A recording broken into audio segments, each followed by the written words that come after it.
It all started with a goofy voice and some questionable CGI. One moment you're watching Jedi cut through droids like butter, and the next, you're knee-deep in slapstick with a guy who says Misa like it's a personality trait.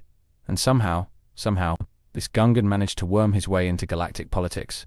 Like if a minion got elected to Congress and nobody stopped it. I remember sitting there in the theater, popcorn halfway to my mouth, thinking, wait, is this a prank? Are we being punked? Is George Lucas backstage giggling with a lava lamp, whispering just wait until he trips over his own feet again? And then he did trip again, and again. And suddenly he was responsible for the fall of the Republic. And I was responsible for finishing my popcorn in disbelief. Let's just be real here. Jar Jar Binks isn't the worst character in Star Wars because he's silly. He's the worst because he broke the illusion. Star Wars always balanced myth with fun. Wait, with wonder. But this dude popped that bubble like it was made of Naboo soap. One clumsy pratfall at a time. He pulled the tone down from epic to episode of Saturday morning cartoon no one asked for. And yet, somehow this character lives on. Not in glory, not in triumph, but in memes, debates, and the occasional fever dream theory where he's secretly a Sith Lord, which honestly would explain a lot. Like how he bumbled his way into handing Palpatine absolute power with the political awareness of a golden retriever. But beneath the bad jokes and bizarre decisions, there's something fascinating about Jar Jar's existence. He's the ultimate example of what happens when no one says no to a powerful creator. A walking, talking CGI reminder that even billion-dollar franchises can go off the rails when left unsupervised. And that is both hilarious and kinda terrifying. In this video, we're diving headfirst into the rise and fall of cinema's most infamous Gungan. We'll look at how one cartoonish alien nearly derailed an entire franchise, why he still sparks outrage decades later, and whether there's any redemption hiding beneath all the bombard buffoonery. Buckle up, this is gonna get weird. Let's be honest. When Jar Jar Binks first waddled onto screen in The Phantom Menace, a lot of us had one big question. Who exactly was this for? Kids? Aliens? George Lucas's inner chaos goblin? Because in a galaxy full of lightsabers, bounty hunters, and laser duels, suddenly we've got a floppy-eared goofball who sounds like a Looney Tune with a concussion. But here's where it gets weird.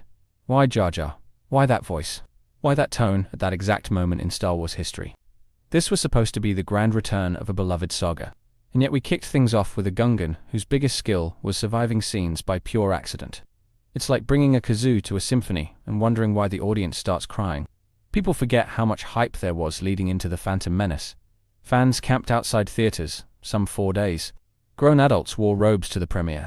And then boom, within minutes, there's Jar Jar doing a pratfall into some bantha poodoo and saying, "Excuse me." If that's not cinematic whiplash, I don't know what is. And what's even more fascinating is how intentional it all felt. George Lucas defended Jar Jar as the key to all this. Not a side character, not a supporting joke the key. That implies purpose, structure, even mythology. So what kind of mythology starts with a character whose greatest accomplishment is stepping in poop and somehow becoming a senator? This wasn't just a misstep, it felt like a calculated risk. A bet that Star Wars could absorb slapstick and sincerity in one clean shot. But maybe, just maybe, the Force wasn't strong enough to carry both. You know what really grinds my gears? It's not that Jar Jar was goofy, it's that he was relentlessly goofy. Scene after scene, he's bumping into things, fumbling weapons, getting his tongue stuck in energy fields. And somehow, he keeps getting rewarded for it. That's not comic relief. That's cinematic gaslighting. Remember the Battle of Naboo?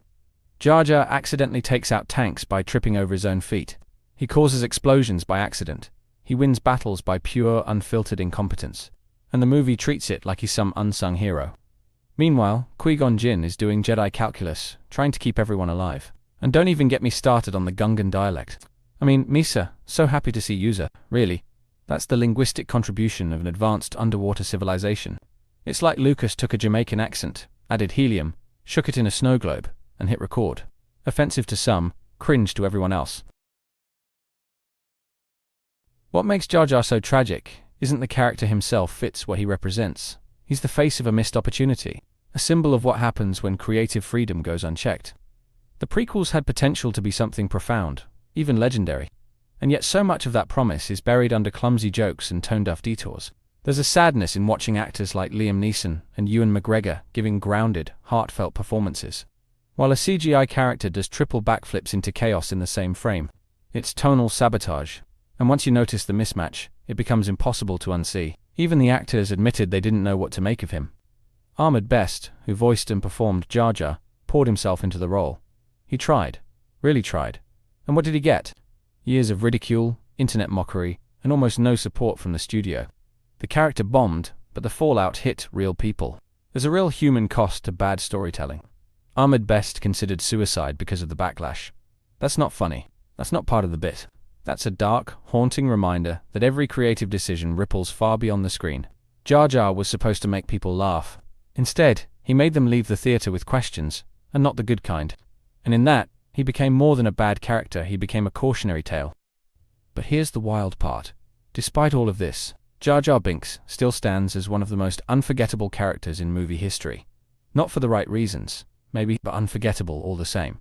And that takes something. That kind of impact is rare even. If it's a flaming wreck, you can't look away from. Think about it, decades later, we're still talking about him. He's in memes, debates, conspiracy theories. Some fans even believe he was supposed to be a Sith Lord in disguise. That's right, Darth Jar Jar. The idea that all his clumsiness was just a ruse, and that he was secretly pulling strings behind Palpatine's rise. And you know what? That theory weirdly fits. It explains the blind luck, the Senate speech, the uncanny ability to survive every disaster. It would have been one of the boldest twists in cinema history. From court jester to cosmic puppet master. It's so crazy it almost redeems everything. That's the strange beauty of Star Wars. Even its lowest points become fuel for imagination. Jar Jar may have failed in the moment, but in failing so spectacularly, he became a blank canvas for fans to rewrite the story themselves. That's rare. That's almost powerful. Maybe the AW isn't in Jar Jar himself, but in the idea that even a misfire can inspire something bigger, something stranger, something kind of amazing. Believe it or not, there's hope buried in the ruins of Jar Jar's legacy. Not for the character, maybe, but for storytelling itself. Because every time a franchise stumbles this hard, it forces creators to ask tough questions. What works? What doesn't? And how do we earn back the audience? And guess what? Star Wars did learn. Over time, we got characters like Ahsoka, Cassian Andor, and Grogu figures that brought nuance, charm, and meaning without sacrificing tone. Jar Jar walked, or flailed, so others could fly. Even within the prequels you can see a course correction. By Attack of the Clones, Jar Jar is practically silent. Sidelined to a few lines and quick exits.